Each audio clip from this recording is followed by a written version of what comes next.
So, how much do I have to do to get back on God's good side? We're going to talk about that today on 5 Minutes with Phil.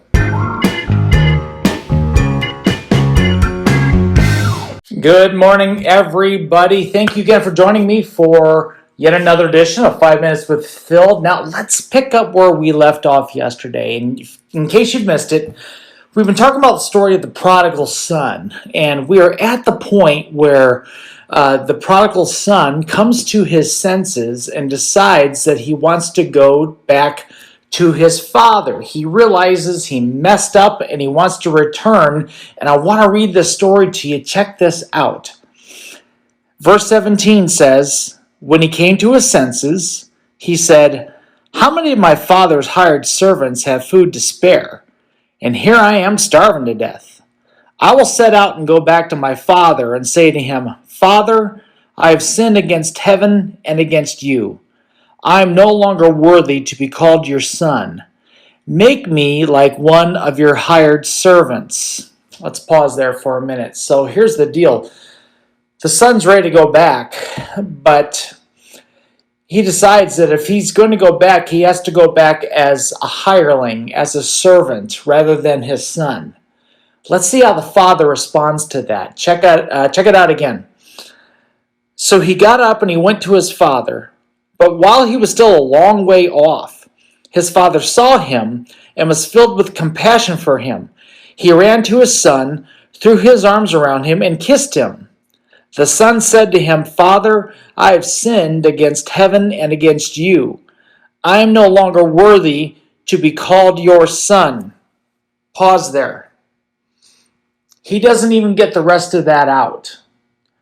He doesn't get out the "make me like one of your hired men." No. What does the father say? He says this. "But the father said to his servants, 'Quick, bring the best robe and put it on him. Put a ring on his finger and sandals on his feet. Bring the fattened calf and kill it. Let's have a feast and celebrate, for this son of mine was dead and is alive again. He was lost and is found.' And so they began to celebrate." You see, what the son wanted to do here is something that I think we are guilty of time and time again.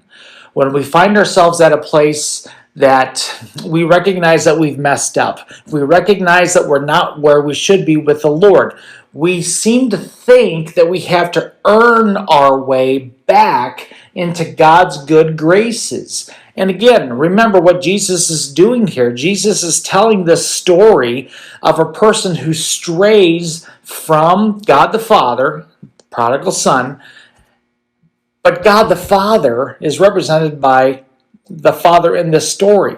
Not once does the Father say, "You've got to work for this." Not once does the Father say, "Well, we'll see. For now, you need to do this, and you need to do that, and you need to do this." And you need to understand that no matter what we have done, no matter what mistakes we've made, we don't have to continue to do stuff to get in God's graces. All we have to do is approach the Father. All we have to do is go to him and admit to him, "Lord, I messed up. Lord, I sinned. Lord, I made a mistake." And that's all God needs.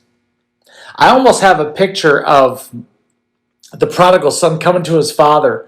And when he was about ready to say, "Hey, make me like one of your hired men," I can almost picture God the Father covering his mouth and saying, "Don't even go there. Don't even go there." And when we come to the Father after we have been less than faithful, after we have strayed from him, after we have messed up, I think God's statement to us, when we think we have to earn it, well, I have to work here and I have to do this and maybe God will accept this. I think God just puts his loving hand over our mouths. He says, "Don't go there. You were lost, but now you're found, and I celebrate that you're back." Today, I want to challenge you in knowing that there is nothing that you can do to get back in God's graces except for this. Just show up and say, "God, forgive me. And that's a pretty amazing thing. God bless you. We'll wrap the story up tomorrow. Until then, we'll see you later. Bye-bye.